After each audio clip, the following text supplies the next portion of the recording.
Hello friends, welcome back to Milan media. யுக்ரைனுக்கும் ரஷ்யாவுக்கும் இடையிலான போர் வந்து பார்த்திங்கன்னா 6வது நாளாக நடந்துகிட்ருக்கு.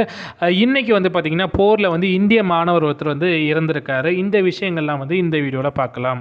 நேற்று வந்து பார்த்திங்கன்னா பெலாரஸில் வந்து பேச்சுவார்த்தை நடைபெற்று இருந்துச்சு. இந்த பேச்சுவார்த்தையில் வந்து ஒரு முடிவு எட்டப்படாத காரணத்தினால இன்றைக்கி வந்து பார்த்திங்கன்னா ரஷ்யா வந்து போரை வந்து தொடர ஆரம்பிச்சிருக்காங்க. இன்றைக்கி வந்து பார்த்திங்கன்னா ரஷ்யா வந்து யுக்ரைனுடைய பல இடங்களில் வந்து ஒரே நேரத்தில் வந்து தாக்குதல் வந்து நடத்திட்டு இருந்தாங்க. யுக்ரைன் தலைநகரான கீவில் வந்து தாக்குதல் நடத்துகிறாங்க. கார்கிவ் பகுதியில் வந்து தாக்குதல் நடத்தினாங்க. பல நகரங்களில் வந்து இன்றைக்கி வந்து ரஷ்ய படையினால் தாக்குதல் வந்து நடத்தப்பட்டுச்சு. கீவ் தலைநகரில் வந்து பார்த்திங்கன்னா ரஷ்யாவுடைய தாக்குதல் வந்து இன்றைக்கி வந்து அதிக அளவில் இருந்துச்சு. இந்த காரணத்தினால இந்தியர்கள் அனைவரும் வந்து கீவ் தலைநகரை விட்டு வெளியேறணுங்கிற மாதிரி இந்திய தூதரகம் வந்து அறிவுறுத்தியிருந்தாங்க. அப்படி வந்து இந்திய மாணவர்கள் வந்து அவங்க இருந்த பகுதியை விட்டு வெளியில் வரும்போது தான் ரஷ்யா நடத்திய தாக்குதலில் வந்து இந்திய மாணவர் ஒருத்தர் வந்து மரணம் அடைந்திருக்காரு. யுக்ரைனில் மரணம் அடைந்த இந்த மாணவர் வந்து பார்த்திங்கன்னா கர்நாடக மாநிலத்தை சார்ந்த ஒரு மாணவர். இவர் கூட இருந்த நண்பர்களும் வந்து சிலர் வந்து காயமடைஞ்சிருக்காங்க.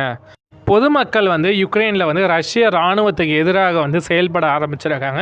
பொதுமக்கள் நிறைய பேர் வந்து ஆயுதங்கள் ஏந்தி வந்து ரஷ்ய இராணுவத்துக்கு எதிராக வந்து போர் புரிய ஆரம்பிச்சிருக்காங்கன்னு மாதிரின செய்திகள் வந்து வந்துக்கிட்டே இருக்குது. ரஷ்யா யுக்ரைனுக்கு இடையிலான இந்த போரை பற்றின செய்திகள் வந்து பார்த்திங்கன்னா நிறைய வந்து ட்விட்டரில் வந்துட்டுருக்கு.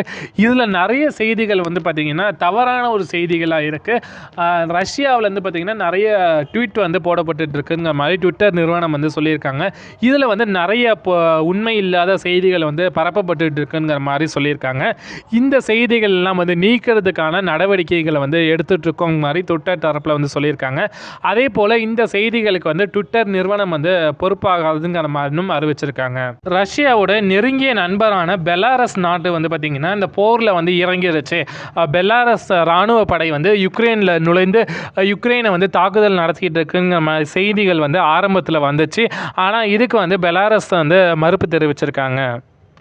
கீவ் தலைநகரத்தை கைப்பற்றக்கூடிய நோக்கிலே வந்து பார்த்திங்கன்னா தாக்குதல்களை வந்து முன்னெடுக்கப்பட்டு இருக்கு. ரஷ்யா வந்து அதிக அளவில் வந்து இரவு நேரங்களில் வந்து தாக்குதல் நடத்தக்கூடும் சொல்லிட்டு இங்கிலாந்து பாதுகாப்புத்துறை வந்து சொல்லியிருக்காங்க. ரஷ்யா வந்து யுக்ரைனில் இருக்கக்கூடிய கவர்மெண்ட் பில்டிங்ஸில் மேலெல்லாம் வந்து இன்றைக்கி வந்து தாக்குதல் வந்து நடத்திட்டு இருக்காங்க.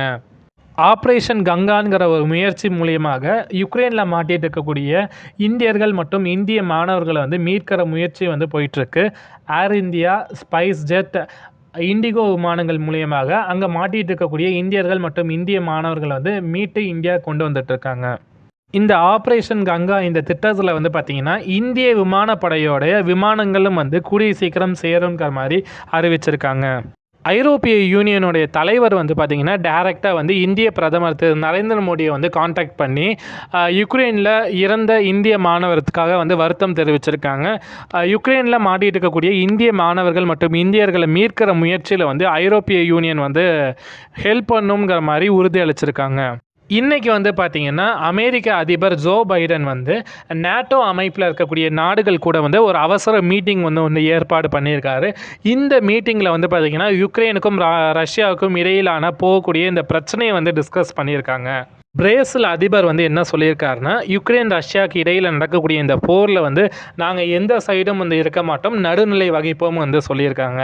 இந்திய பிரதமர் திரு நரேந்திர மோடி அவர்கள் வந்து அமெரிக்க அதிபர் ஜோ பைடன் கூட வந்து இந்த யுக்ரைனுக்கும் ரஷ்யாவுக்கும் இடையில் நடைபெறுகிற இந்த போரை பற்றி பேசியிருக்காரு.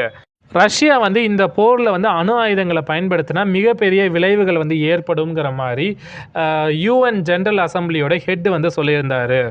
யுக்ரைனில் வந்து ரஷ்யா வந்து தாக்குதலில் வந்து தொடர்ந்து நடத்திட்டு இருக்காங்க. இதனால் வந்து பார்த்திங்கன்னா யுக்ரைனில் இருக்கக்கூடிய இந்த நியூக்ளியர் பவர் பிளான்ஸ் வந்து பாதிக்கப்படாமல் இருக்கணும். அப்படி வந்து நியூக்ளியர் பவர் பிளான்ஸ் வந்து ஏதாவது பாதிக்கப்பட்டுச்சுன்னா அதுலேருந்து வரக்கூடிய கதிர்வீச்சோட விளைவு வந்து பார்த்திங்கன்னா மிகப்பெரிய அளவில் வந்து இருக்கும். யுக்ரைன் ரஷ்யாவுக்கு இடையில் நடக்கக்கூடிய இந்த போர் வந்து விரைவில் வந்து முடிவுக்கு வரும்னு நம்புகிறோம். இந்த மாதிரி கரண்ட் அஃபேர்ஸை தெரிஞ்சுக்கணுன்னா மறக்காமல் சேனலை சப்ஸ்கிரைப் பண்ணி என்னை சப்போர்ட் பண்ணுங்கள். இந்த வீடியோவை முழுமையாக பார்த்த அனைவருக்கும் நன்றி.